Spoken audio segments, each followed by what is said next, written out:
Mas, kita punya saudara ini, Saudara di dalam saudara di dalam diri kita sendiri.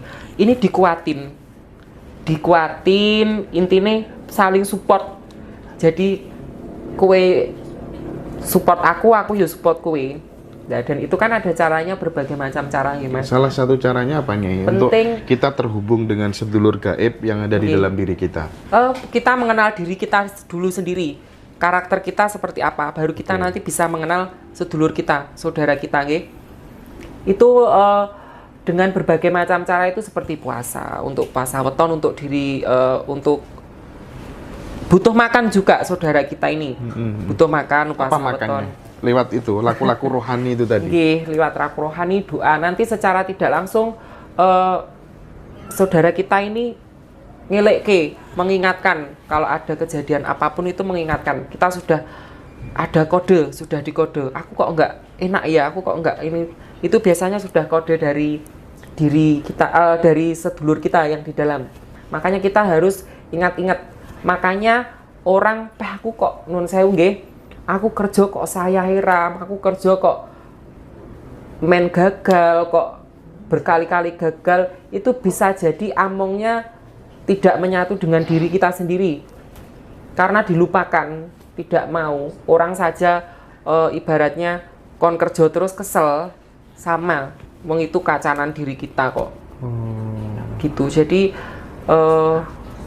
mintanya juga gitu, dengan dikirim doa gitu. Apa bahayanya bagi seseorang yang kemudian dia memang tidak meyakini bahwa di dalam dirinya itu tidak ada yang namanya sedulur itu tadi? Apa bahayanya? Setiap orang kan pemikirannya beda nggih. Kalau terutama orang Jawa nggih. Orang Jawa itu meyakini sedulur papat limo pancam rogo pitu sukmo. Kita punya banyu kawah, punya ari-ari. Terus itu kan yang dinamakan sedulur kita nggih. Sebelum kita ceprot nggih, lahir itu kan yang keluar dulu kawah. Kawah itu untuk pecai kawah, baru nanti kita keluar. Itu kakang kawah. Makanya itu yang dinamakan kakang kawah itu saudara tertua. Ya, kalau orang Jawa meyakini itu nggih. Jadi banyak yang konsul di saya itu, saya ataupun kerjaanku kok gini, padahal saya sudah deadline, sudah gini-gini, tapi nggak on. Ternyata amongnya nggak mau diajak ngebut, itu mboten saged.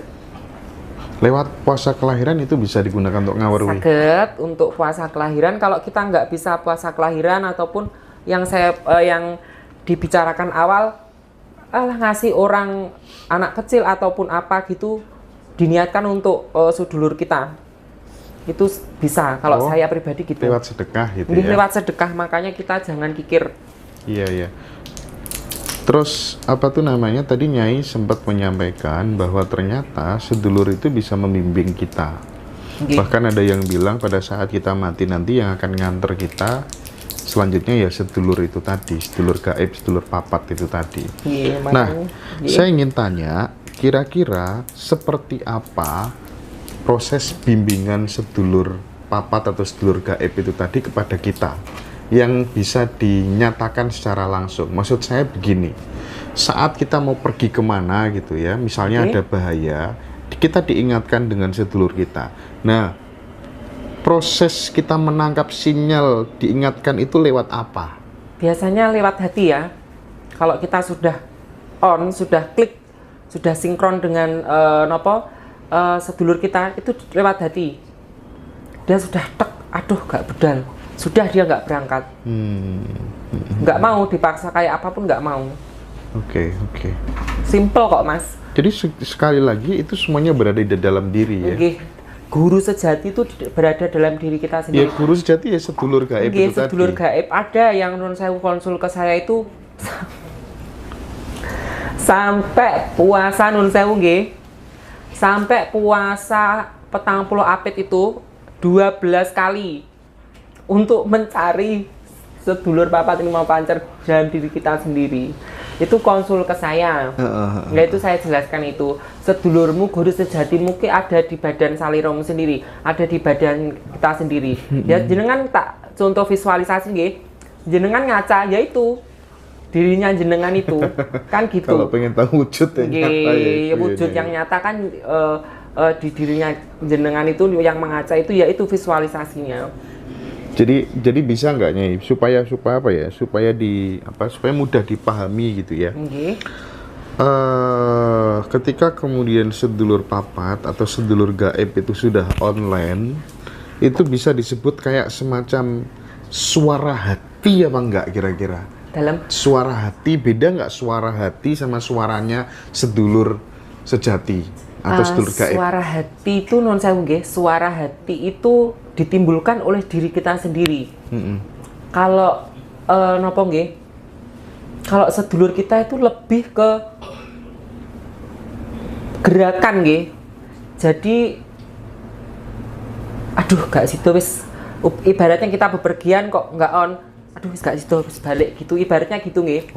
Jadi saya jelaskannya agak gimana nggih, agak sulit nggih. Jadi suara hati itu yang ditimbulkan oleh diri kita sendiri, beda. Suara hati itu bisikan, aku oleh bisikan kamumu itu bukan. Nuwun sewu nggih, suara hati sama yang disampaikan oleh sedulur kita itu benten, beda.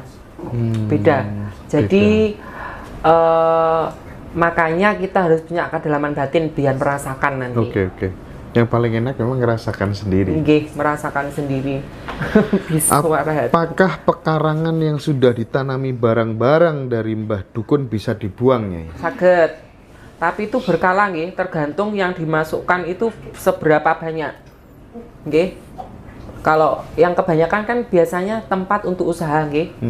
Itu bisa dibersihkan, dilunturkan bisa. Pakai cuma cara? Bertahap. Cuma nggak 1 kali 2 kali karena seringnya dimasuki kodam-kodam itu semakin ditumpuk semakin kotor. Menurut saya nggih tempat itu. Jadi mati.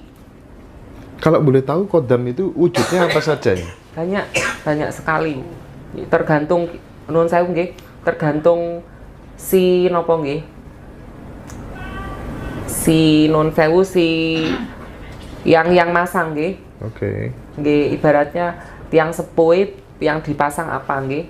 Tergantung tiang sepuh apa. Semakin contoh saja visualisasi tanah itu semakin dipupuk, semakin dirabuk, nanti mati tanahnya. Ditanduri nopo padas. Unsur haranya kan hilang, nggih.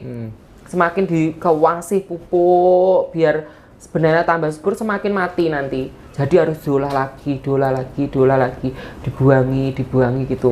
Enggak itu dan enggak mudah 1, 2 kali, 3 kali mboten saged. Harus sering-sering. 2 wujud kodam yang pernah Nyai saksikan apa? Itu dalam konteks seperti topik awal tanah ataupun misalnya ada orang yang katanya aku punya kodam ini yang jaga. Nah itu yang pernah Nyai saksikan apa? Atau memang dia GR atau memang bener-bener punya kodam? Jadi nuwun sewu nggih, kalau kita melihat kodam seseorang itu mboten angsal sembarangan nggih. Kita nuwun sewu dulu. Permisi nggih sama yang punya rumah, mengizinkan atau mboten. Kalau tidak mengizinkan, nun sewu biasanya kuatan mana kodammu atau kodam saya. Biasanya gitu kok, ibaratnya kok lancang gitu loh nggih, kok nembus aku. Gitu harus berhati-hati kalau kita melihat kodam, jangan mboten sembarangan. Biasanya kodam atau apapun itu yang tahu diri kita sendiri. Nuwun sewu memvisualisasikan utuh secara real, secara nyata, filosofinya, bentuknya ini dengan nyata itu diri kita sendiri. Kalau untuk muncul ke orang lain biasanya agak abstrak gitu. Cuma kita tahu kalau itu wujudnya ini, cuma tidak mau melihatkan secara full, nggih. Secara nyata mboten purun. Terus nama ataupun apapun biasanya mboten purun, mboten kersa piyambake, nggih. Oke. Jadi yang ditemui diri kita sendiri.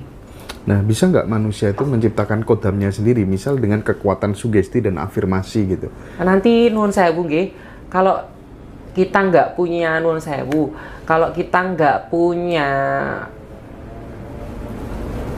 nopo nggih basic itu nanti yang muncul yang ikuti bukan secara yang diinginkan, itu beda yang masuk nanti. Karena kenapa? Alam bawah sadarnya sudah ke doktrin itu tadi yang masuk. Jadi kan nun sewu barang di sekitar apapun itu nanti bisa wujud seperti yang difikirkan si diri sendiri itu gitu. Jadi berhati-hati nggih. Kalau kita belajar untuk nyari kodam-kodam itu berhati-hati nggih. Kita harus punya basic dulu, punya dasar nggih. Kalau ukur ngawur gitu bahaya. Oke. Makanya orang yang kebanyakan ilmu autonom kalau mboten kiat biasanya agak gliyeng. nggih, agak kurang. Oke. Bagaimana cara mencari guru yang tepatnya, Isa? Dalam spiritual ini kan kasusnya banyak sekali yang merasa tertipu oleh guru-guru spiritual. Ya, itu gimana menurutnya, Isa? Seperti pengalaman saya pribadi, seperti yang konten-konten sebelum saya pernah keliru guru, nomor satu itu jangan asal ikut-ikutan, memilih guru itu sama juga memilih orang tua kedua, orang tua kita kedua. Jadi harus bisa namanya orang tua iki kudu ngerengkuh anake, kudu mbopong anake kelebihan lebih baik nggih. Jadi kita mboten saged kok milih ikut-ikutan, saya ikut jenengan terus milih guru terus ternyata ini mboten saged. Jadi harus punya ikatan juga. Kita harus bisa nyeleksi, kita harus bisa milah nggih. Mboten saged ikut-ikutan. Dunia spiritual itu mboten saged didamel ikut-ikutan. Nggih, kita harus tahu fungsi dan tujuannya itu apa. Nggih, kalau sembarangan kita ikut, yaitu tadi seperti yang dicontohkan ke saya itu keliru saya dulu nggih. Itu karena saya nun sewu nggih ikut-ikutan. Oke. Jadi kita harus memilih, benar-benar memilih ini tujuannya apa nanti, fungsinya apa nggih. Guru ini orang tua kedua saya. Jadi nanti saya diemban gimana gitu loh nggih.